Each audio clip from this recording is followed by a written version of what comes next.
Hi, this is Drew Jones of Drew's Guitar Shop in Seattle, Washington, and today I wanted to talk a little bit about cleaning up covered tuners. In specific, I'm talking about cleaning some Fender tuners today, but there are lots of other covered tuners that you'll encounter on guitars. And what I mean by a covered tuner is that if you flip this over, you'll see that there are little metal covers over these tuners. These aren't the same thing as sealed tuners. Sealed tuners have like a pressed fitting that actually keeps captive grease and oil in there. It's not really possible to get inside a sealed tuner without doing some pretty serious metal work.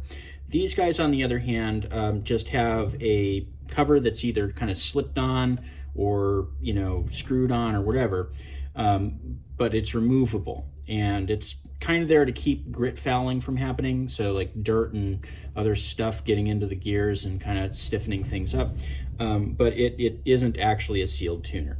So all that being said, this guy up here and several of these other tuners are kind of running a little bit stiff. And given kind of what I've seen with these tuners, I'm going to guess that we have some little metal shavings in there. Either from the cover or something, but there's some little chunks of stuff in there that are kind of working themselves into the gears and making this thing really stiff. Gears like it when they are tooth on tooth with maybe a little bit of oil in between. They don't like it when you have like something solid in between the teeth of two gears. They don't like that at all. They don't move. So what we're going to have to do is we're going to have to remove this tuner. We're gonna have to take the cover off of it, and then we're gonna have to clean it up inside, and then we're gonna have to reapply some grease and then reinstall it. The cool thing about these tuners though is that these are slotted, and so rather than having to cut the strings here, I'm gonna be able to loosen this and just pop it off and work on that one string and then pop it back on. It's one of the reasons that I really love these slotted head tuners.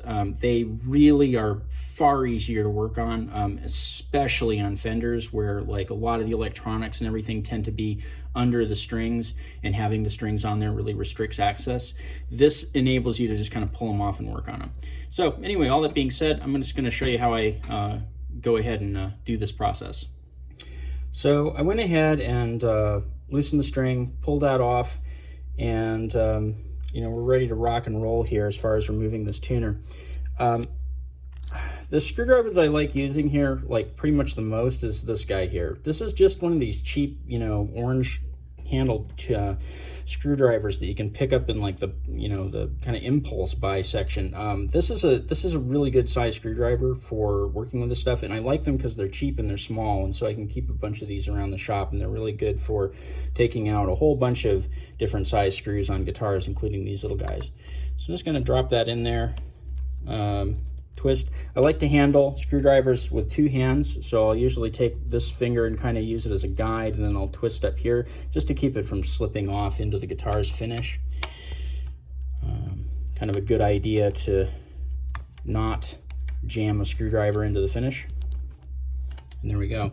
So that's removed. I'm going to go ahead and slide this guitar neck out of the way, and we'll show you what we're dealing with on the inside here. So if you flip this over, you can see that the guts of the tuner are actually mounted to this other internal plate.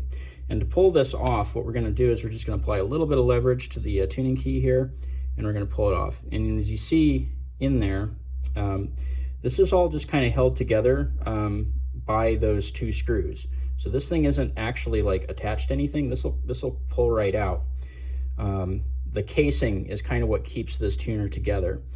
And you can see that this grease is pretty old and kind of yucky looking. I'm going to go ahead and put that back down, and you can see that this this spur gear in the tuner post comes right out too. And if we examine this real carefully, you might be able to pick up on some solids that are kind of jammed in here. Anytime you see one of these little bumps in here, it's always a little bit suspect. It's not guaranteed that that's a lump of something solid, but it could be. With grease that's old and dirty like this, it's kind of hard to tell. So we're going to have to clean all this off and see what's actually inside there. Here we have the stuff that I'm going to be using for that. I've got a little Dixie cup that I've kind of cut short with some naphtha inside it, and that's going to be the cleaning agent that we use. You want to use oil-based cleaning agents on oil-based stuff, and so for grease we're definitely going to want to use something oil-based to clean it off. So it could be this, it could be you know, lighter fluid, it could be you know,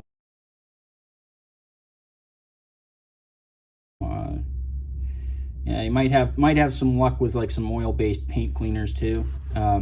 It's metal that you're working with here, so you're not really worried about like damaging finish. There's not gonna be a whole lot of things that you can put on here solvent-wise that are gonna hurt the metal finish. If you get into applying like salts and things like that, or chlorine, that's gonna be bad for you. So I'm gonna take this toothbrush. Toothbrushes are great if you have an old one laying around that you don't really use anymore, and you can use that for cleaning off little parts like this. The bristles are nice and stiff and they can work their way into parts really easily. If something is really tough, what you can also do is you can kind of dump it in there and you can shake it around a little bit and kind of soften that grease up. You also might notice that I'm using a shop towel here because I don't want whatever this debris is that I'm cleaning out going into the towel that I use on my shop bench, because I want that towel to be clean and kind of free of little metal fragments and things that'll scratch up the finish. So I'd rather those things go into this shop towel so I can just throw them away afterwards. Now, I don't know if you can see this. I'm going to see if I can lift this up in the light to kind of maybe give you a view. There's kind of this, oh, there you go. You can kind of see two of them here, and there's one down in here. But there's kind of this glitter that's coming off, and that glitter is damaged. It's pieces of metal that have flaked off of here, and that's likely what's gumming up these gears. I expect that I'm probably going to find some bigger chunks than these little, but these little tiny guys here are plenty actually to have caused the kind of problem that we're looking at. Literally anything that's solid that comes in between these gears is bad. So it's not something that you'd want to see. So I'm going to go ahead and I'm going to soften this one up.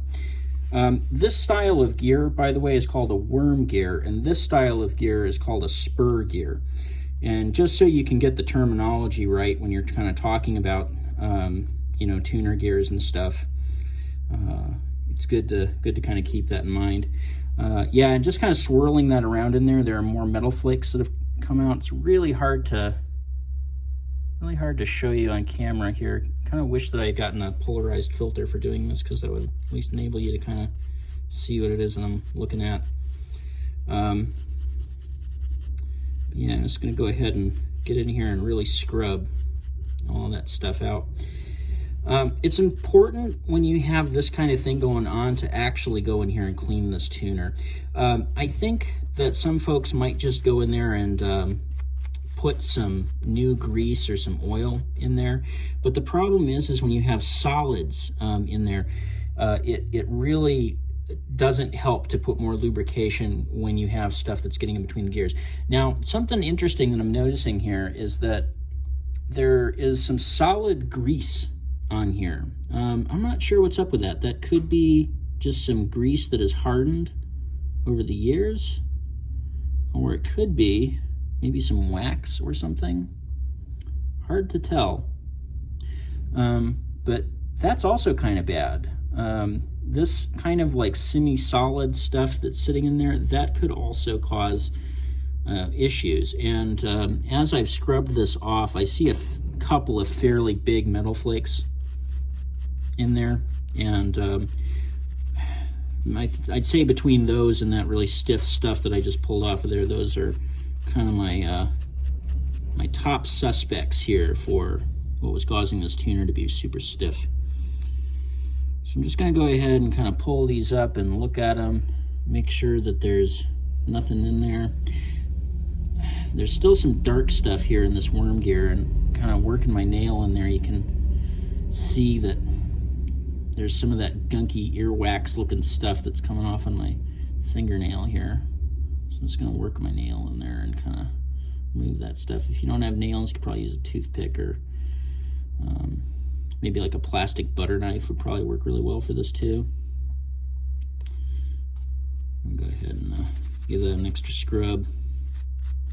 Because what I want to see when I get done with this is I want to see completely bare metal.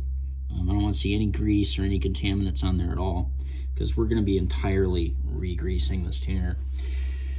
Coming over here and looking at that cover, there's some dried something in there.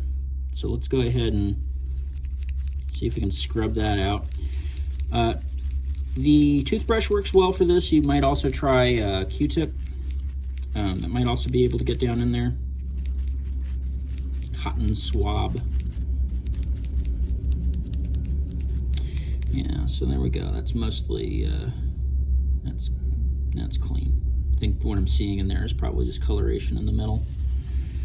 And then we got this part here, which is the plate that the spur gear and the worm gear ride on. You can definitely see some of that hardened earwaxy sort of stuff there. And so we're just going to go ahead and scrub all of that stuff away. And for the stuff that's hard to get at, down in the corners, I'm going to go ahead and grab a toothpick and just see if we can knock that gunk out of there. This gunk here that I'm working with is not necessarily a huge problem, but as you can see here, there's little hunks of metal in there. And so I definitely want to get rid of that. I can see a couple more in here too. So yeah, definitely good to attack that plate too, because if we reassembled this tuner with that gunk in there, those little pieces would have inevitably worked their way into the gears and just caused the problem to reoccur. Okay, so that's clean. Setting everything kind of back here away from where I've been kind of scrubbing all of the pieces, and looking at this shop towel, it's just it looks like a, you know, it looks like a 4th grade art project. It's just covered with little sparkly glittery things. I'm going to see if I can make those show up for you by kind of doing a little bit of this, but I don't know if those are going to show up. I definitely did show you that piece of metal that was easy to see, and looking down in there, you can kind of make out maybe some of those larger chunks. But yeah. So the next part's going to be regreasing. So all the pieces are here, and I've got my lithium grease out. Just some normal white lithium grease. You can pick this stuff up at an auto store, at Home Depot, at basically anywhere. If you've got bicycle grease, that's probably going to work for you too. Basically anything that's a really highly thick, viscous lubricant. The stuff that you don't want to use in here is, do not use WD-40, do not use thin oils like WD-40, do not use penetrating oils. Those are not made for long-term lubrication parts. They're made for penetrating and getting things that are stuck moving again. They will also wick into the guitar's wood and finish, and cause finish peeling, and cause little dark spots to appear where that oil has kind of gone through the wood fibers and wicked its way in there. So I've got this on a clean part of the towel here, and what I'm going to do is I'm going to take another Dixie cup, and I'm just going to go ahead and kind of squish a little bit of this grease out there. It won't take much more than that. I wouldn't go crazy with how much you kind of set aside for this, because, like, you know, it's kind of a small part. But here's what we're going to go ahead and do. Go ahead and take some of that grease on the toothpick, and we're just going to kind of place it around here. It's not actually essential to cover the entire surface with it, because the moving parts that you're lubricating are going to go ahead and move that grease around for you. And so it's not super important really to, you know, make sure that you're covering like every little tiny bit.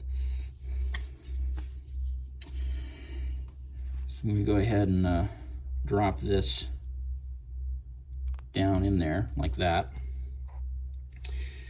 And then I'm going to go ahead and take some more of this grease. Going to kind of put it on top here, going to kind of work it around. Going to put a big glob here on the teeth.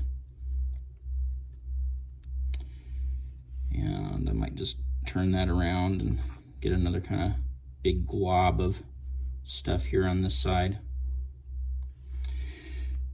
All right, now we need to figure out what orientation this tuner is going to be in. Now it's a Fender and it's a standard Fender headstock, so when looking at the back of the tuner, which this is the back of the tuner, you're going to want the tuner button coming out this side.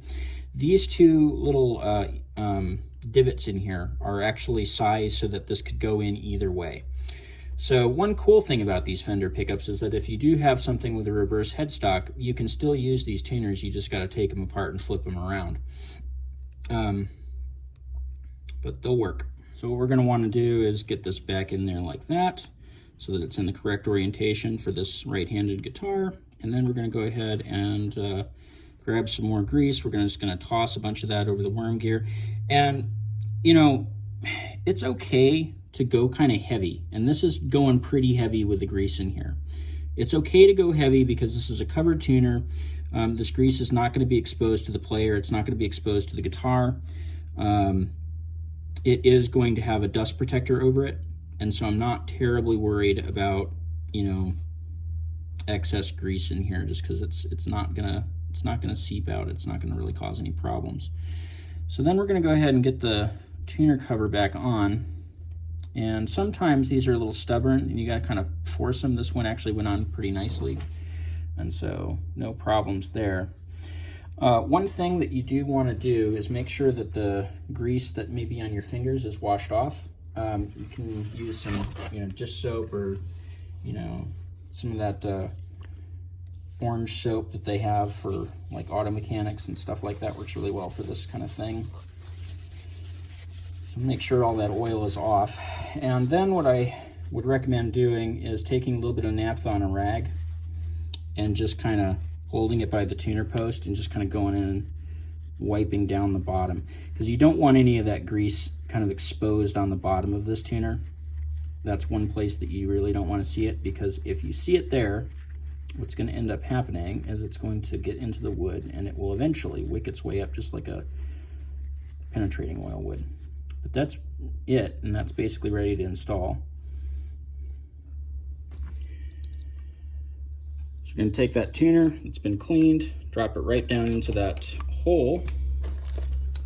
I'm going to take our screws out of the parts tray, because it's always very important to use a little parts tray, preferably magnetic, for all of your guitar screws, because these are very tiny, and if they roll under your bench and you have a dirty shop floor, which if you have a shop, your floor is probably dirty, you will never see that screw again. So there we go. And when tightening these screws, it really is not a structural thing. You don't have to like really reef on it. I'm just going with these two fingers, and I'm not even applying a lot of pressure with those two fingers. These screws are kind of just there to kind of hold the bottom of the tuner in place and keep it from rotating. The place of these screws could almost be taken by like a little, you know, metal dowel or something like that. If you look at like modern Fender tuners, that's exactly how they are. They don't even have a screw on the bottom. They're held in entirely by the nut that's on the other side, and they have two little prongs that go into holes in the wood, and that's how they're held. So we're going to go ahead and flip this over. And again, really love the hell out of these slotted tuner heads, because what they enable you to do repair-wise is, as far as speed and access, is just so nice, so nice. I wish that these slotted heads, tuners were just still a thing that you saw a lot of modern companies using, because, gosh, they're just nice. So I'm just going to go ahead and come over here, and we're just going to kind of move. You might notice that the tuner is a little stiff at first, and that's kind of normal. There's going to be some of those spots that you haven't worked grease into yet, but now that the grease is worked into it, and it just takes like basically one rotation of it, it's flying. It's feeling very smooth.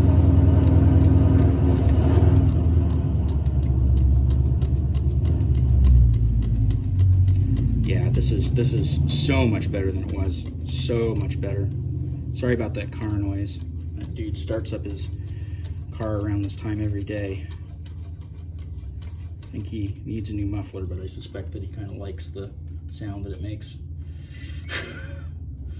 Anyway, you go ahead and make sure that that string is positioned in the bridge properly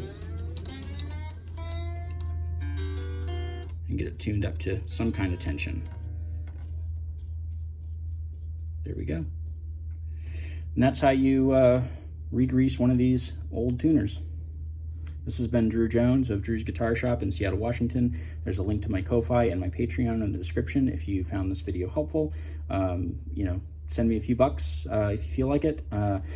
And there's a link to my Reverb page where I sell used and vintage instruments that I've gone through and fixed and, you know, basically got playing as good as they can play. And I've also got a link down there to my website that has my pricing info, my contact info, and also a page on caring for stringed instruments. And if you're here, I guess you probably have a few stringed instruments. If you have long form questions, that is to say questions that are more than like 1 or 2 sentences, I really do prefer to get those over Ko-Fi because they do require a lot of time to answer a lot of times. And I'm happy to help people out. I'm happy to even sit on the phone with you and kind of walk you through stuff, but it definitely is a thing that does cost me time. So I appreciate it. Anyway, this has been Drew Jones of Drew's Guitar Shop in Seattle, Washington. Thank you for watching.